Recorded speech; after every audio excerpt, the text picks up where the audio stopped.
ich dir noch angesäche, so bist du ihr aller Ehre. Was ist Wundes hier geschäche? Dass ein Magd ein Kind gebar, ihre über aller Engel schar. Was das nicht ein Wunder gab.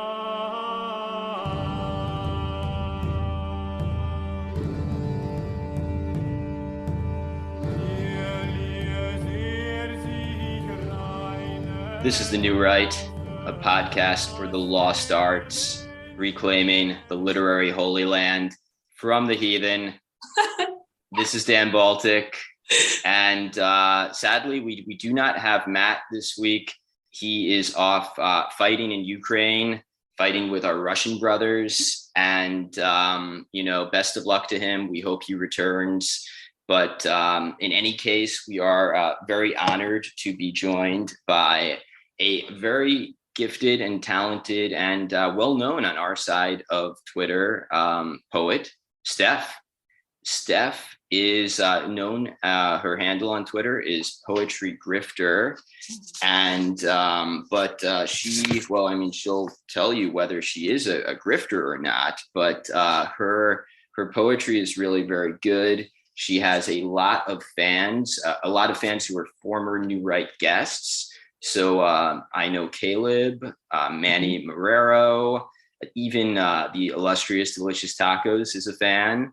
And of course, I am a fan. Matt is a fan. And Steff, she's published poems in Apocalypse Confidential, in Expat, in Maximus, in Punk Noir, and in many magazines, many illustrious sources. And she also has a chapbook out, which came out, I believe, like almost a year ago or a while ago. It was earlier this year, yeah. Okay, yeah, called Name and Noun. Which was my old handle. I used to be at Name and Noun. And then I put out the book and then I changed it to Poetry Grifter. Because it was time to enter a new phase. A vibe shift, as it were. Yes, exactly. So chapbook, Name and Noun. It's put out by Selkuth Press. Maybe I'm pronouncing that wrong. British press. Yeah. Selkuth Press. I think they're going to do another run later this summer because they did a very small run and it's out. It's out right now, but. That's right. It's out. I went to buy it before our episode here, and it's out. You can't buy a physical copy. Steff is one of the rare writers who has sold out her print run. So congrats to Steff. Well, I've sold out in more ways than one as a poetry grifter. Well, I'm curious. It seems like you've not sold out. I mean, I think that's what we're going to talk about. I think you've done the opposite. But that's a little background. Oh yeah, no. Go ahead. Thanks for inviting me on this provocatively named podcast. Thank you for joining us. We've had people from the more mainstream publishing industry, which is kind of where you are. We've had Caleb Caudell. We've had Manny Marrero of Expat Press. We've had, many, people, but it's always great to have someone who, really has her foot in the mainstream world because it's interesting to talk about the two publishing or the two arts worlds and how they relate, how they don't relate. And so I think, maybe one of the interesting ways to get into how you came to be here is how I came to know you. Yeah. And so one day, Delicious Tacos, we were during our interview with Tacos, he said something to the effect of, I'm not sure if this is in the episode or not, but he said something like, are there any girls even listening to New Right? And I thought in my mind, I maybe even said it on the pod. No, I don't think I said this on the pod, but in my mind, I was like, there's Steff. And because Steff, you had DM'd me relatively early into our run as, New Right, as a fan, and we, started a rapport from there. And, frankly, I was intrigued that we had a female listener. I assume we have more female listeners. I assume, especially at that point, that early point, I assume most of our listeners were like 70%. Autistic wignats. So, it's very nice to have someone. No, I'm sure 70% are like femme fatale, female fed. Yeah, I'm sure that might actually be true. About 70% are feds pretending to be women. That's possible. But no, I digress. So yeah, no, how did you, how did we come across your radar? Well, I follow a lot of dodgy. I follow a lot of dodgy Twitter accounts, just for kicks. And I think the algorithm could tell that I would be into your podcast. So. Oh. And I will say I will say that there are many sort of indie lit adjacent world podcasts, and I've listened to a good sample of them. And what I really appreciate about yours is that you take the time to actually ask very thoughtful questions about craft, but you're not precious about it. Yeah. So. Well, crucially, Matt and we haven't been to MFA programs. Yeah. And we both we are writers, and I do take craft seriously, but it's not like inside baseball for me publishing. It's just kind of I know what I like to read, and I know how I write, and I'm interested in how other people write. Yeah. But so I think this is something that's very accessible for, I'm not going to say normies, but people who are not very into writing or literature. This is a good pod for them, but it's also a good pod for people who are into writing and literature, I think. I think so too. Yeah. Thank you, Steff. Yeah, so no, I'm very happy that you reached out, and that gave me the opportunity to learn about you and learn about your poetry and learn about your story. And I think obviously I enjoy your poetry quite a bit, and that is not a small compliment, because frankly, a lot of modern poetry, I'm into the Augustines, I'm into the Romantics, sure. The modern stuff, I read it, the stuff that's in the New Yorker, and I'm this is garbage. Sorry, I'm just I don't. A lot of people feel that way, and yeah, that's something we can talk about. But there are a lot of people in sort of your sphere of that are, the last poet they read was William Blake. Yeah. But yeah. But no, this is to say that your poetry, I've read it obviously, and not just in preparation for the pod. Yeah. And it's very good. And it's very I don't think you follow a strict meter. You can correct me if I'm wrong. Yeah. But. So yeah, I do sometimes. It depends. I do formal poetry, following sort of received or traditional forms occasionally, but it's not my primary thing. I do write primarily in free verse. But obviously, if you're trained formally, you develop a sort of intuition and ear, so that you can sort of play with that and graft that into free verse. So yeah. Awesome.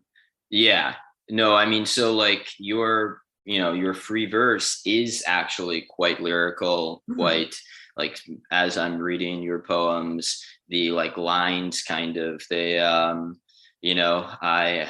God, this sounds corny, but they kind of sing. They like sing Yeah, out at you. And it's, that's good to hear. Yeah. yeah, I'm not a poetry head, but like, Yeah. if more poetry is like Not a yours, then poetry I cell. should. Yeah, not a poet cell, but Yeah. maybe I could be. So poetry grifter is your handle, and Mhm. it's a cool handle. I like it. And but why don't you tell me how did that come about? How Yeah. does one grift poetry? Many ways, many ways. Let me teach you the ways. No, so I always share this quote from Anne Sexton, who is sort of like my pole star, um, and stylistic role model, not like personal life role model.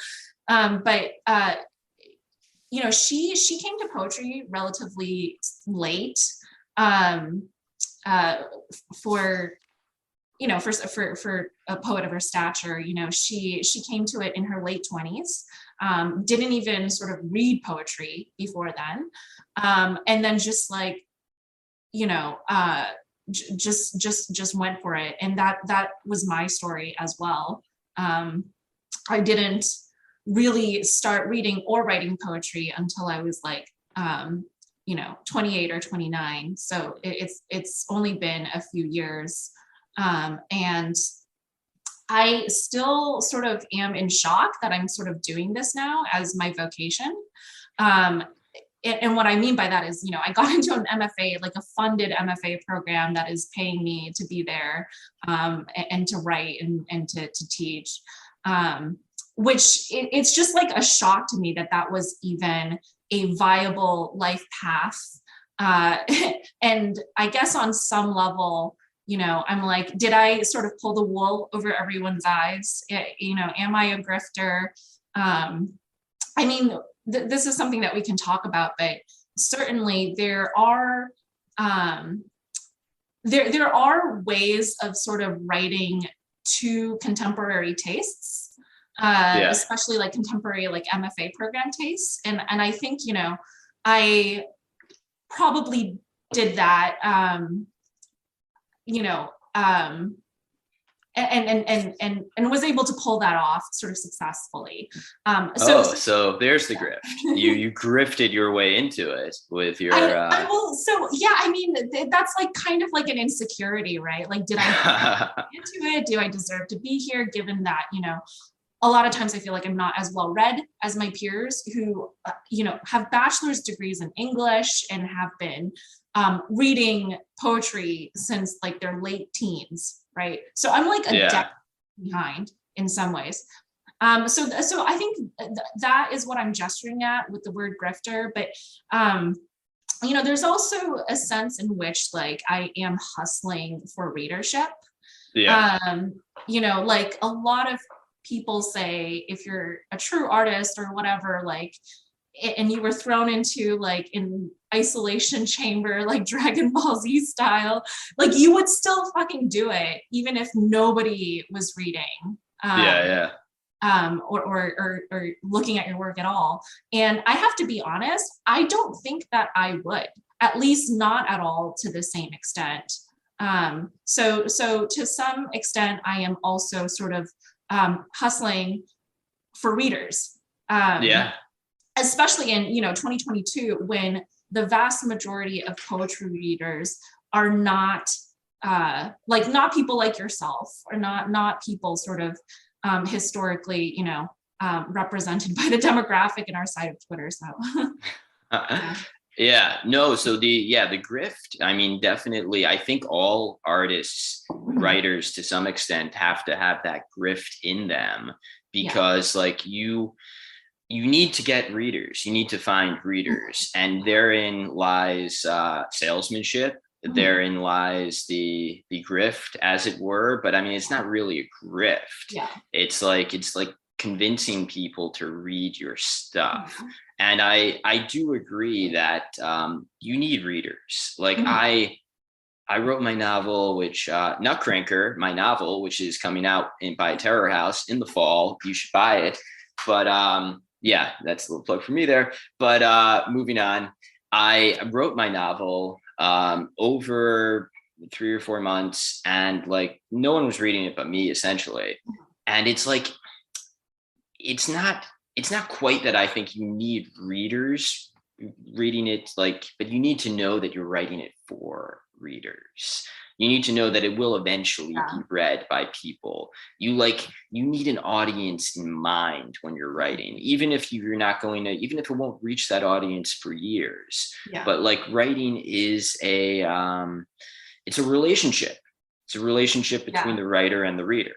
And if you were to truly I think the idea like the artist exists in isolation, well, like I suppose there is something to be said for artists who say like my relationship is between me and God, and I write for God. And like I can get that. I consider myself a believer, and I can, understand writing for that relationship. But you need someone you're writing for. No, I mean, maybe there are a few people who can sort of just do it, for God, but I think most of us do need a relationship. Corporeal bodies. Dopamine hits. I will say though, Dan, like fiction, I admire you guys because you're right. Like you're toiling for a very long time without direct feedback from a readership, whereas like I'm at the point where if I put out like a poem, like I can sort of get a relatively quick feedback, and validation. No, that's nice. That's like, I mean, I think, and maybe you can correct me if I'm wrong here, that this probably applies to poets as well. For me, part of the validation I get from writing is the relationship I build with myself. Like I'll be like, when I was writing my novel or even the short stories I'm working on, like throughout the day, I'll be like in the head of the character. And I'll be like, oh, wow, that's just, I didn't think he would do that. That's such a funny thing for him to do. And I'll be like, oh no, he'll get in trouble if he does that. And it's just kind of like you're stage managing these people who you've like grown to kind of, who are imaginary, of course, but you've grown to invest this kind of emotional energy into. So, I mean, I think for poetry, probably to some extent, right? It's like, the poem, you have a relationship, not just with the people who read the poem, but with the poem itself. Yeah, absolutely. And I do want to talk more about this later, but especially one of my sort of recent, the past half year or so, I would say, projects is writing persona poems. So writing from the perspective of oftentimes like historical or mythological figures. And when you do that, you do have to sort of get into the mind of someone that isn't yourself, but is maybe like a facet of yourself. So I do sort of sympathize with that phenomenon. Awesome. Yeah. No, that it's definitely, I enjoy your persona poems, and it's very like getting into the mind of a character is something that's very kind of liberating, and it expands your you're like emotional. Well, you're like an anonymous Shiba Inu. so yeah, who tweets like 17 times a day. So I do imagine that's really fun. I guess I suppose in a sense and this gets into stuff we'll talk about later, but the author is a character. And the author is like, I chose at some point the name Dan Baltic, and I'm like, hey, I'm like kind of free now. I'm kind of free to invent who Dan Baltic is. Yeah. And, he's a Shiba Inu with a red pill Doge hat. I think it's like an Italian actual Doge hat, like a Doge of Italy Oh, type is hat. that what it is? Yes, I'm pretty sure that was like my intent. Like I Googled like Shiba with Doge hat. I wonder, you're probably like the only person to ever have had that thought. And maybe someday, sort of Elon Musk and Grimes style, you'll find someone else who made the exact same joke. It could be. Like a Doge with a Doge hat. And yeah, I'll find the one with the pink Doge hat. And you'll get married and father lots of like based babies. Lots of, in the Shiba Inu community, they're known as potats, the small little puppy Shiba Inus. So I fathered many potats. I think I've just become too gay for my listeners. But no, I'm still based. Don't worry. So poetry grifting, and that takes us to kind of like the life of the poet, of the artist. What does it take to succeed as an artist today? And the artist to succeed needs ability, but that's a given. You need to be somewhat good at what you do. You don't have to be the best, but you do have to be good. You need to have your material needs taken care of. So you need money, whether that comes from the form of being rich, whether that comes from the form of toiling at a minimum wage job, whether that comes from toiling at a non-minimum wage job, like being a lawyer. It depends, but in any case, you need to work to pay your bills. Yeah, definitely. But finally, the final part here is, and I think this is maybe the hardest part, the politics. You have to be a grifter. You have to be a salesperson for your art, and to combine all three, you need ability. You need to make money, and probably independent of your art. And you need to have the time and energy and ability to sell your art. That's a very narrow subgroup of people who can do that. That's not a lot of people. So what is your sense of that? Yeah, so I mean, I agree. I mean, you need like money to survive. And I mean, historically, like probably most artists have been working artists, and among like writers, everyone from Wallace Stevens to George Saunders to Bukowski were sort of known for working other jobs, and grinding. But I think that's great, actually, and this is kind of part of the reason I don't want to necessarily just go into academia and become like a tenure track creative writing professor or something like that, because I think that really isolates you from sort of the currents of everyday life that you need in order to draw inspiration. Like whenever I see a lot of, and not to sort of throw shade on anyone, but there's a lot of sort of like what I call Xanax scene poetry, where a lot of contemporary writers are sort of trust fund kids who are just going to these parties and then writing either autofiction or poetry about their experiences at these parties. And that to me is, I think there's a place for it. I think it's fun, but I do think there's like sort of an overproduction of it and a sort of overvalorization of it. I think that, and maybe this is cope, but I think that if you work like a normal job and you have to interact with people who aren't writers, and in fact have like no interest at all in writing, then you're just gonna have like paradoxically a quote unquote richer experience of life. So yeah, I don't know. Absolutely. Yeah. No, I mean, like, I can't imagine being just in an MFA program and writing about my life in an MFA program, right? Because you need, I think you can, and actually a creative writing professor who I will not name so he doesn't get fired, that I had in college.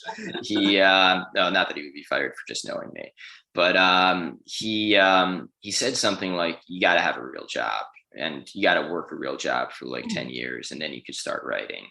And it definitely like, it informed my work. It informs my work. Like in the novel I wrote, like having worked in an office, whether as a lawyer, whether in, you know, previous careers, it informs, even if the novel isn't about that, it informs the mind of the protagonist. And it allows you to bring so much more to the writing, because an MFA program, if straight after college, and it seems like some people basically do that, like they have like they have like a fake job for a year or two, and then they do an MFA program, and it's like, well, you know, it's like an extended adolescence, and so you're writing poems or stories or whatever about being adolescent when you're actually in your like mid to late 20s. And it's like, you know, that's kind of like okay, but like, you know, that you some people want to read more than that. Some people want to read stories about, you know, people with families, people with marriages, people with you know, careers and stuff like that. And it's just like you're not really in a position to write that if you haven't lived a full life. Yeah, I mean, I think I want to read my poem, Wall Street 2012. Oh yeah, go ahead. My experience. That's a good one. You know, just like working like a shitty temp job, but at a firm that was technically located on Wall Street. This was back when I lived in New York. Someone DM'd me actually that reading this poem sort of inflected his decision to leave a job at a conservative think tank. That's great. Because, you know, it sort of just highlighted how disaffected this entire corporate sphere is. But if you've freed someone from the shackles of menial white collar work, then you're doing the Lord's work. Yeah, I'm doing more. I'm doing more than any Marxist has ever, any 2022 Marxist has ever done. Okay, so this poem is titled Wall Street 2012. Headline, Asian women out-earn white men. And you think again of summer on Wall Street, rattled 20-somethings tanned from weekends up the LIRR, mouths corked hard before 3 monitors. Older doppelgangers at their shoulders, Al Pacino, Keanu Reeves. You are one receptionist of 4, a temp tapping a pen, chewing a pen cap, refreshing Jezebel next to someone rapping under her breath. Of course, everyone has dreams. She, pale and bespectacled, wants to promote spectacles. Her hometown in Alaska was not suitable. The blonde plays tennis during lunch breaks, returning late. She cannot wait to marry and stay live for life. Her name is Carrie. Girl number 4 is Asian too, but makes $1 more per hour than you. You forgive her because you are taller and will statistically out-earn her. Oh, that dog eat dog summer. Oh, that bitch you are. That summer you write jack shit. You push the tallow from your thighs instead. You squeal like a candle, lurch through Central Park for hours each day on a Trader Joe's salad. You tell mom you have enough to eat. After all, you work on Wall Street. You say nothing of Trinity Church, the gingerbread pews and stew-whiffed graves you comb for answers. In 2012, an unclairvoyant, you do not call New York your spiritual home yet. You are not yourself. Very good. I mean, first of all, thank you for reading that for me. I'm honored. And it's a very poignant and thoughtful piece. So anyway, I think writers should have jobs. Yeah. Besides writing is the point. Yeah. It one thing that jumped out at me was going to Trinity Church, Mhm. and for kind of like for answers for what have you. It's something that's like very, at least to me, I was in New York. I mean, I'm still in New York, but I Yeah. was in New York in my early 20s.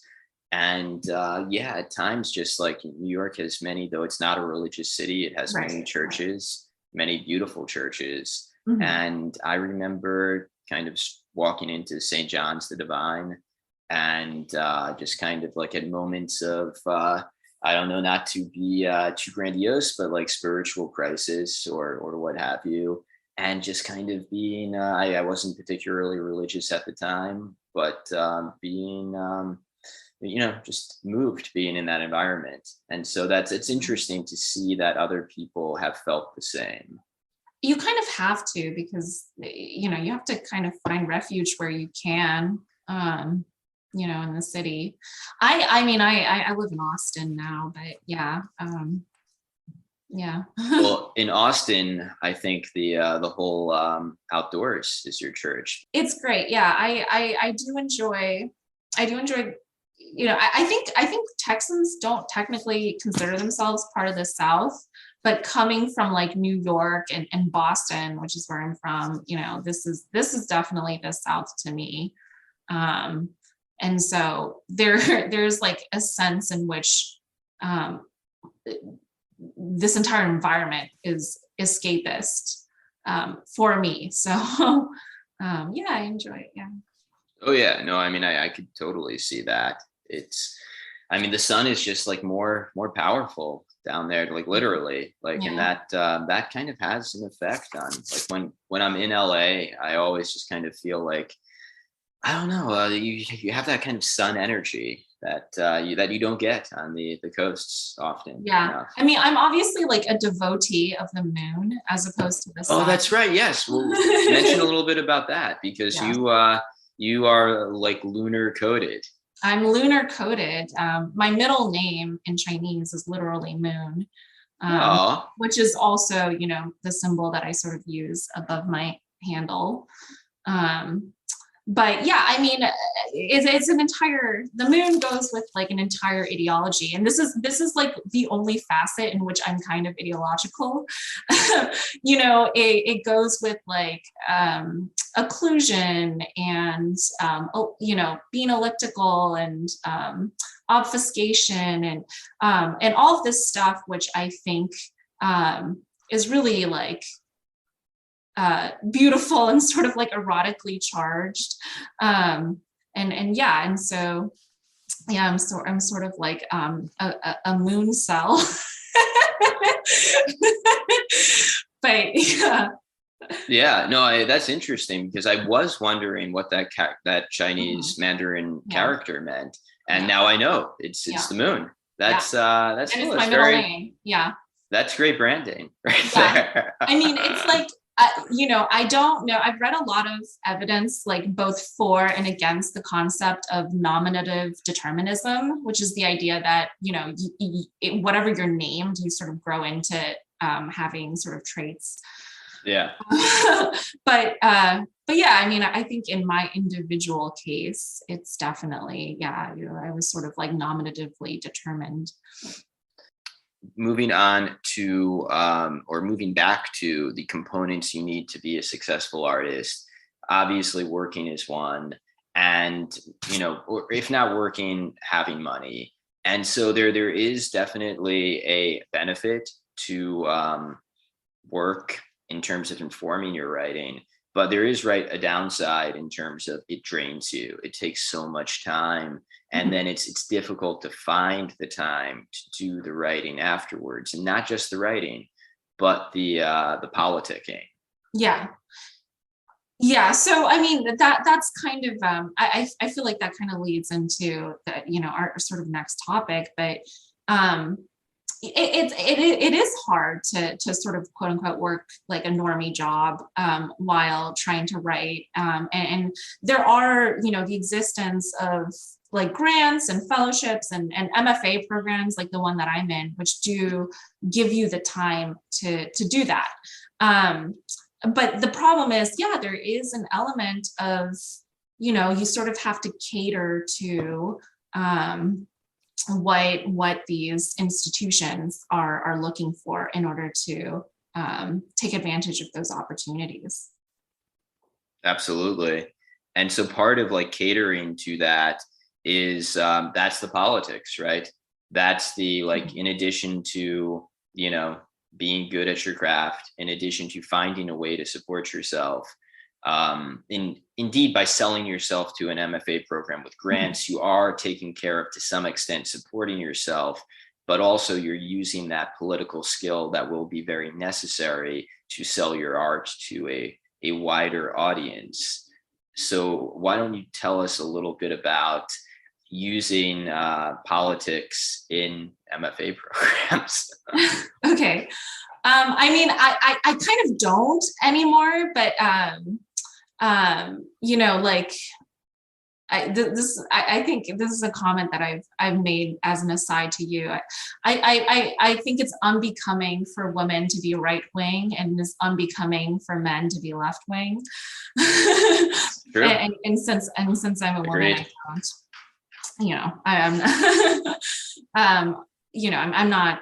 I'm actually not necessarily concerned, with politics in my writing at all. But there are ways in which certain poems are coded one way or the other. And I think that across sort of the range of my work, like you could cherry pick like certain poems and they would be very like MFA appropriate. And then there are other ones that are like, I can always sort of skate by because I don't write anything explicit one way sort of or the other, but I think that like to the extent in which aesthetics aesthetics or politics are encoded in my work, like I've done everything. So yeah. Because prior to the pod, I've read your all your work. And you definitely, the work that you've put out earlier does have that kind of like, I don't mean to be crass or whatever, but that woke sensibility in some of your earlier writing. Yeah. And that stands in really stark contrast to your more recent stuff, which I would say, and again, I don't mean, please don't take this the wrong way, but your more recent stuff, I think it's more accomplished. It's better in my opinion, and that's not just because of the politics. I think to an extent the politics, like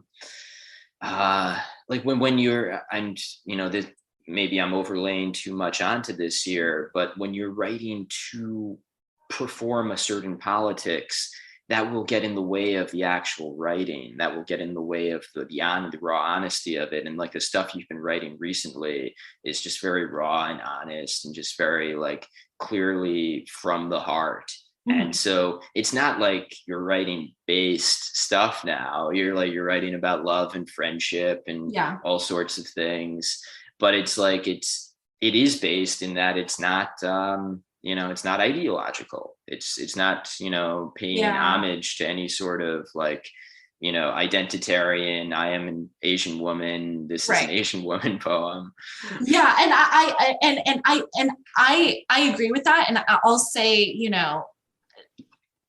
I don't disparage my earlier my earlier self either. And I think that a lot of people, especially in their early to mid 20s, do sort of have to figure out how they sort of stand in relation to their identity in across like, sort of like demographic axes. Yeah.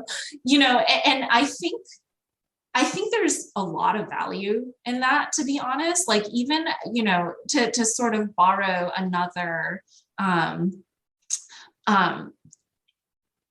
another saying from our part of Twitter, the woke is more correct than the mainstream in a way, in that that there is value to plumbing your own sort of heritage and for richness and no, I mean, you should, there's obviously like a way to do that is authentic.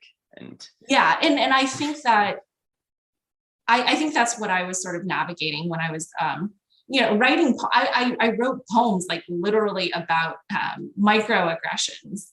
I guess, do we want to read that one? Or? Sure, I can read a microaggression poem just to I like this one too. It's it's interesting to see the progression. Just to sort of show what we're talking about here. So this poem is titled Star Anise, which is a spice that is frequently used in Chinese cooking. And let me see. And I use the Chinese phrase ma la in this poem, which means it's kind of that numbing sensation you get from Szechuan peppercorns. Okay. So I'm just telling people that in case, so they don't have to like wonder what I'm saying. Okay, so Star Anise. My mother with ma la hands, each finger another spice, but she says, play nice. The way she does, do not make a fuss if they tell you first day on the job. Their wife is Chinese too. Just smile to please them. Do not cuss, just rise above.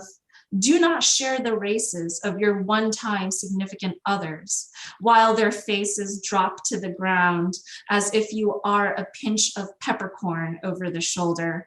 Listen to your mother and do not make a stench, my Star Anise. You will understand this when you're older. So you see that, like, I don't even have complaints, like, from a craft perspective. I actually think that, like, I did a pretty good job. Yeah, there. No, it's very good. But like thematically, it is clearly utilizing like a lot of identitarian tropes, including like this sort of reliance on like cooking metaphors, which is really common in like contemporary, in the contemporary poetry world. And stuff like that. And I like that poem. Like, I think there's it is good and a good reading as well. Yeah. But I mean, I think it gets to the metaphysics of the poem, and it gets to where you're centering your, where you're coming from. And so that, it imposes a kind of like particular ideological perspective into the work, which is, maybe not, native or maybe not like organically arrived at yourself at that point in time. I mean, it's hard to say like what's organic or not, right?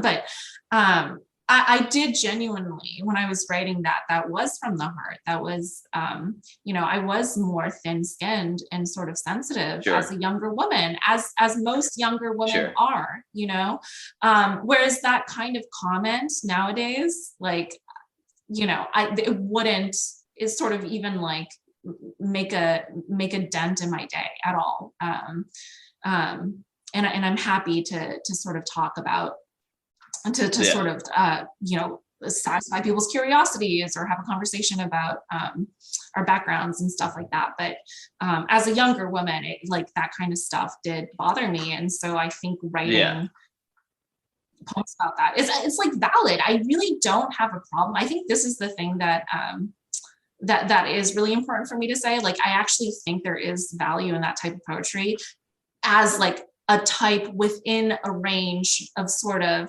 available, available works, but that potentially, like the focus on cultivating that one specific sort of metaphysic in through institutional venues is not a good thing. No, absolutely. And I mean, I don't, as you're saying this now, I realize I don't doubt that you organically came to those conclusions and felt that. And, frankly, I mean, that any art, when you're reading it as the reader, you just want to know that the creator, the writer feels what they're feeling. And so, that makes sense that, that is, there's a space for all sorts of art, except really like the art that is like trying to wedge itself into an ideology rather than natively felt or thought. And like, I think that therein lies the kind of issue, like in the, both on the left and on the right, to some extent, you have movements that seek to prioritize ideological goals over artistic goals. And the most important thing is to, if the goal is to produce good art, is to, focus on that. And I mean, the other thing too is, especially since I've been writing like persona poems, like the thing that I think like is really important to recognize is that the speaker is not the writer, right? And it's oftentimes like a facet of the writer, but distorted in really sort of extreme ways. So I'll sort of I want to read like a more recent poem that is like arguably sort of right-wing. It's a little, it's a little anti-feminist. It has like this perennialist sort of reference to Greek mythology and so forth. But I want to talk about it because I do want to show the contrast with my earlier stuff. Absolutely. This is more of a new right type of poem here. So your listeners will enjoy it. Yeah, so this poem is titled Agency. No, I don't want to own my agency any longer. I want to short the neon sign above its door, flickering. Choose now, here. You can even leave your shoes on inside. Forget Chinese norms. No, I refuse those norms, and these ones too. One can't please anyone by pondering and pondering orbs, or plucking futures like apples, heavy with promise. Love? No, worms. I said, take it away to the bank officer waving the bond for my agency. It's yours now. Take it. Take me like Hades took Persephone, with gifts, red dusks and red fruits. Then bridges, breaths, and oblivion. Very good. Again, I mean, like I'm honored to have you reading on the pod, and you're a very good reader. Thanks. Yeah. So I mean, you can see like this is like very maybe even like diametrically opposed to the first poem that I read. But is this a truer whatever version? I would not say so. Am I like, do I want my agency taken from me? Sometimes to some extent, the way that everyone sort of universally does in this sort of like over complex, sort of overstimulated world that we all occupy. I'm writing more to like universal themes now, I would say. But to the extent that there is like a metaphysics, embedded in my work, I would say it's not consistent. And I'm trying to really, I'm really trying to tap into just like the sort of range of like universal human experience. Yeah. I mean, you mentioned in the lead up to this, that this is inspired by or influenced by perennialism. And that definitely, there are those kind of transcendent values here, which, can be, I mean, it's an interesting thing about perennialism, right? That it can be both claimed by the right and the left. So you can have the transcendentalists claim perennialism because it's a form of universalism. It's, shared universal values. But then, of course, you have a different perspective on it. You have the more, say, Duginist perspective on it, where there are traditional values that go back to the beginning of time, and tradition started at the beginning of time, and that it's not universalist, particularist. It's, in different cultures developing, simultaneously, but developing their own traditions. And, that is maybe a bit of a digression here, but yeah, what you're talking about. But to bring it back to your poem, at the end, I really liked the words, with gifts, red dusks and red fruits, then bridges, breaths, and oblivion. And it just seemed to hint or get at that kind of perennial truth that a person would want to be kind of won over to some person by some. And I mean, frankly, this is, male and female coded. So it's a woman wanting to be, taken by a man and given gifts and given what have you. And then at a later juncture, facing the kind of the bridge, the oblivion. And I don't think and you can tell me if I'm wrong, but I think the kind of oblivion here is not necessarily something that's bad. It's more a sort of like an ascension.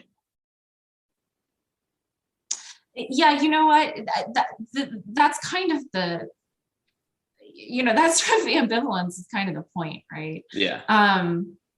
Because there's a way in which there's a romanticism in annihilating oneself. Yeah.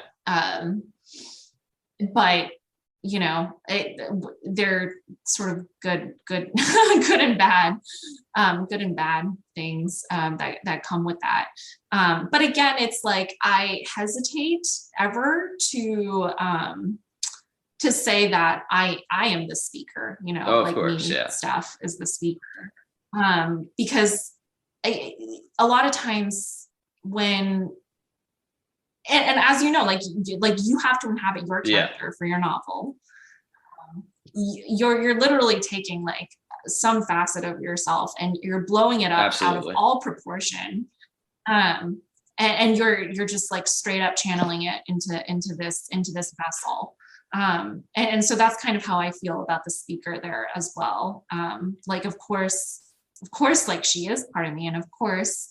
I have had sort of those like romantic longings, but those are necessarily tempered by all the other personas and speakers that I've inhabited, as well as just sort of little. Of course, yeah. I think the kind of interesting and important through line here, and this is something that I'm learning as we're going, is that the important thing is that at any point when you're writing something that is honest and true and is not kind of like trying to intentionally cater to a political or ideological end, or even the wants or needs of a specific audience. And like your earlier work, just as valid and just as well written as agency. Something that I've said is that, I do see poetry as sort of like an anti-info hazard, in that we are bombarded every day with these sort of propagandistic, messages.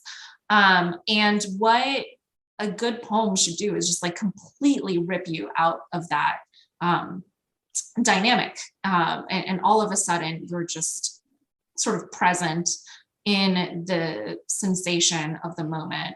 And that is something that hopefully that everyone can relate to. Because on sort of like object level, people are never going to agree on anything. But on sort of a, momentary sort of humanist level, like we can all sort of connect. Absolutely. So, yeah. Absolutely. Our listeners, many of them are writers, and, the MFA programs are, perhaps not a place where their writing would thrive, maybe not a place where they would thrive. But it is interesting. I mean, like, even for me, like I've thought about doing an MFA, but I know that my writing would get me like kicked out and doxxed or whatever. So I know that would, I mean, an interesting, tidbit here is that back in like 2019, I was in a writing workshop, one of those kind of like professionals pay to like have writing workshops in the evening with novelists. Yeah. Okay, gotcha. Yeah. I've been and this was actually an early draft of my novel Nutcracker. A woman who was reading it said something like, well, you clearly can write well, but why would you choose to write something like this?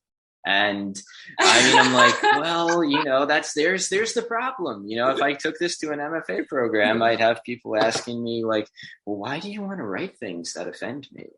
And I don't think you could get into an MFA program. Probably not. To be honest, but yeah. But I mean, therein is the interesting question. How does one get into an MFA program? What type of writing do you feel pressure to toe an ideological line? Would your fellow MFA, peers, do they? I mean, like I assume that they don't know very much about your persona or what have you. But like, if they did, they would probably view you as on the right, I would think, even though you're not. So it must be an interesting place to be. Yeah, I mean, I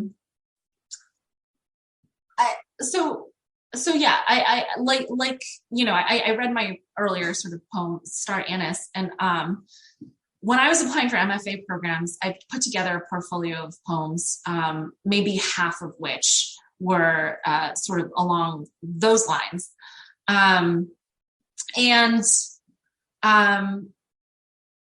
To be honest, I'm not really writing in that vein anymore. As we sort of saw with my later stuff. So I don't know if I could sort of get into an MFA program again today, based off my recent work. But interesting. I do. Yeah, I've said this on another pod, but I do think there is value in going through the institutional route if you can, because there is a lot of talent in terms of like, most of my instructors are just like completely offline, sort of people who were sort of trained under very good poets, and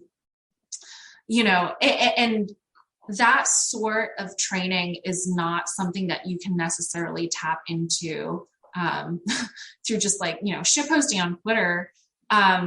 So I do think that if you're able to access that, you kind of have to, like you sort of have an obligation to, but yeah, like it definitely does come with certain hassles. Like I have to be the teaching assistant for these like undergrad English classes. And sometimes I don't necessarily agree with the syllabus, or I don't agree with the way that certain works are taught.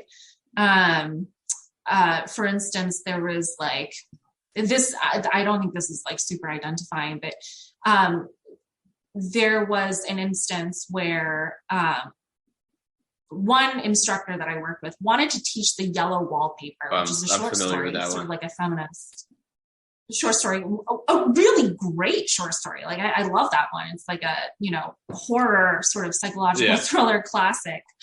And she sort of made the argument that it was anti-Asian because the wallpaper was yellow. which like you couldn't even parody this, like, and I was just like, I literally cannot teach this. Like it would be against my sort of moral code to agree with this analysis of the story. And the thing is that, you know, you do have the power to elide a lot of stuff, especially if your work, like mine, is not ideological. So I, you know, the stuff I don't want to talk about, I just don't talk about. And the stuff I do want to talk about, which is like love and friendship and sort of like perennial, like feminism, you know, like in sort of the larger sense of just like being a woman and having the experiences of a woman or whatever. Like those are things that that I think anyone can sort of relate to. So I honestly haven't had too much trouble. And I also think that, you know, for as much as, for as much as, you know, I'm on this like sort of provocatively named podcast and so forth, but like, I don't ever say anything that I can't stand behind. Yeah. You know, like you could take an audio clip of anything that I say, you can like screen cap any tweet that I've tweeted, and I am happy to stand behind it and defend it. So the work is, you know, and that's part of what I value in it, is not political. Your work is about friendship and love and nature. And like, it would be weird to start injecting politics into stuff like that. Like, you know, there's no place for it. And so, and indeed, like if we're talking about that type of like, you know, career or security risk, you're like, I mean, there's nothing that you say that is really that political, which is great. It's fine. It's like, I remember like, you know, I was listening to an episode of Alex Kashuda's podcast, actually, where she mentioned that I think she was talking about Owen Cyclops. Oh, I listened to her cartoonist. Owen episode, And she mentioned that like his form of dissidence is just having like a different hierarchy of values than most people do in 2022. You know, and that's kind of, I think, also my brand of dissidence, is that I'm just more interested in emotions and universal sort of human sentiments than any of this like sort of didactic stuff. So that, you know, that is another way of existing in the world. Yeah, absolutely. And I mean, frankly, it's like, it's very, it's a positive thing to me. It's very heartening to know that people like you are teaching, and that you're, you know, not imposing, but you're, you know, delivering a curriculum that maybe is a little more intellectually healthy for. Dan. I'm trying to keep you from getting canceled here, Steff. But you're dropping white pills, you know, maybe no red pills, but you're dropping white pills. I do identify as like terminally online. That's like one of the ways that I. Yeah, no, I mean, like it's very like, if you're talking about like you getting canceled or whatever, like you don't do anything that would warrant that. It's just like literally having friends on the internet. And it's this weird moment in time where it's like, you know, you're not allowed to talk to people, which is just, it's so strange, but here we are. Yeah. But I think here's the thing. I think that actually, you know, I think a lot of this pressure, not to sort of discount like larger sort of cultural conditions, but I do think a lot of the pressure is stuff that we put on ourselves. I think that like, I think the world would be a better place if you sort of just like reached out and talked to people that don't agree with you. And I say this like, we can talk more about like the Passage Prize, for instance, but I think that a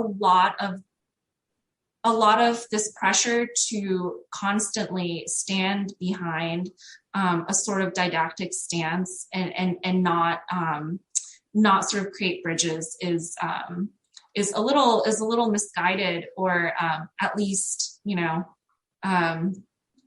counterproductive. Yeah. So. Yeah, no, I mean, absolutely. People should be talking with each other. People should be sharing ideas. And I mean, like, that's like how, which is not to say you shouldn't have like, movements and communities that are unto themselves. Yeah. But like the kind of siloing that's going on in our culture right now is, it's the sign of a society that is unwell, sadly. Yeah. But the artist has an obligation, does she not, in a society? Or maybe she does not, but that is a question that we've talked about. And your literary analysis, your essay on Auden, called In Praise of Limestone, published, I believe, in Apocalypse Confidential. It's a very interesting essay. I recommend everyone should read it. It essentially analyzes one of Auden's poems, and it analyzes whether he was, kind of elliptically referring to the pressures put upon an artist to engage with the politics of his day. And that's a very interesting thing, because it's something that, like, yes, you will feel pressure to do it. But also, can you maybe you cannot. I can't conceive of an art that is divorced from the political sphere entirely. So, but you're the one who wrote this, so you have far more in-depth ideas on it than I do. Yeah, so I don't write a lot of criticism, honestly, or prose in general. I'm a really slow writer, and I am also, I'm not a theory cell. But this poem really frustrated me to the point that I wanted to read it again and again and try to figure out what Auden was saying. So I wrote an essay about this poem by W.H. Auden titled In Praise of Limestone. And in my essay, I sort of argue that he is that entire poem is about his internal conflict over whether he should sort of function as a public voice or not, as sort of like a recognized public poet. And looking at his looking at his like biography, we know that he really struggled with this at times. Like, part of the reason that he left for the United States was that he felt pressure to write and to comment on, the incidents of his day, like the Spanish Civil War. And he kind of referred to the poems that he wrote around that as quote unquote reportage. Interesting. Right. So I think this question is still salient today. Like on Twitter, like in the last week, people were resharing that like Amanda Gorman Amanda Gorman. Where she was like Biden's like inaugural poet, and every time something happens, she like comes out with a Twitter poem. And then people just fucking like quote tweet it to death. People just like, what is this?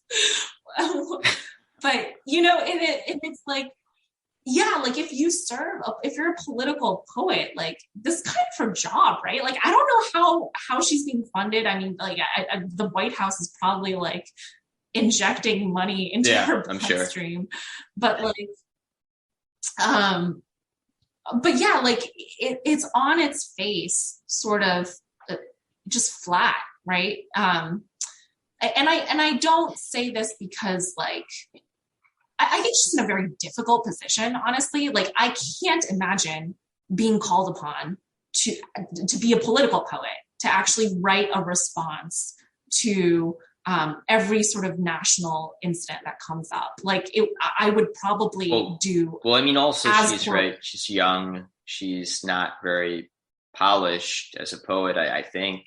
And as a result, you know, she's kind of in a position where, you know, it's very like if you took many young people who, you know, I mean, maybe Keats is, you know, a counterexample here, but most young people are not very good poets, very kind of emo, very like, if I were, you know, sharing my poetry from when I was like 17 or 20, I'm sure it would be pretty bad. So. Oh, I think she's 24. So. Well, you know, I'm trying to give the benefit of the doubt here and not get right. you know, whatever. No, but I mean, like, suffice to say, she's not really up to the task. She should not be writing all of these responses to, you know, public events. But, you know, it's you know, it's kind of like the whole Biden, and not to get too political, but the whole Biden admin, it's just kind of like, it's a fucking train wreck. And it's just like, you know, like you see Biden doing anything, and it's like, oh God, what is he going to do now? And so it's very hard for an artist to, you know, return from that digression. It's very hard for an artist to be in a position where they're, you know, they have to come up with something on the spot, as you say. But that being said, like I think Auden, at least your analysis of what Auden was getting at is that he felt kind of like uncomfortable with the idea that his art was being politically consumed and being part of the body politic. But that's also something like he doesn't have a choice. Like any art that you produce is necessarily produced in a political context.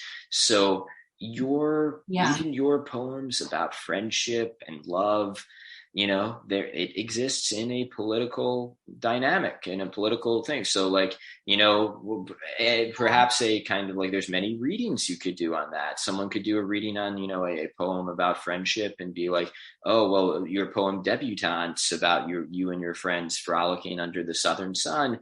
They could say, well, in this age of atomization, this is hearkening back to a perennialist ideal or something. Yeah. And like the politics of the day will read into your writing, and it would be dishonest I think for most artists to say that they're not influenced by the politics of their day.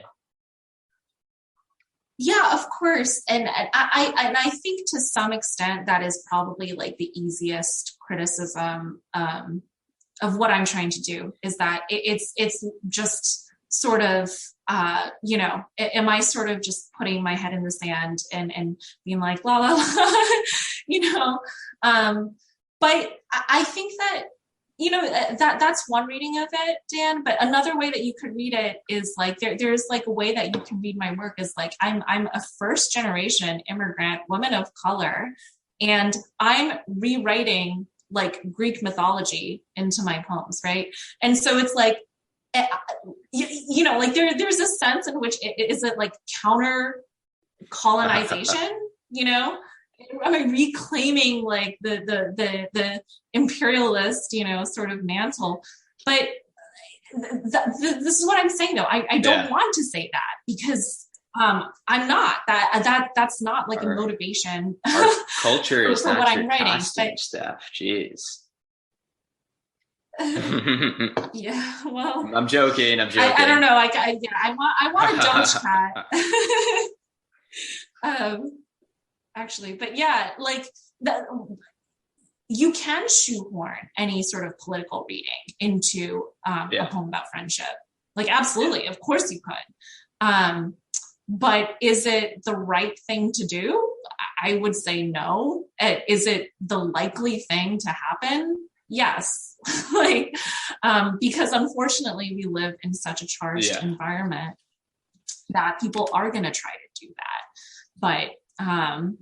But yeah, I don't know. I'm still going to insist, that on sort of fighting that tendency.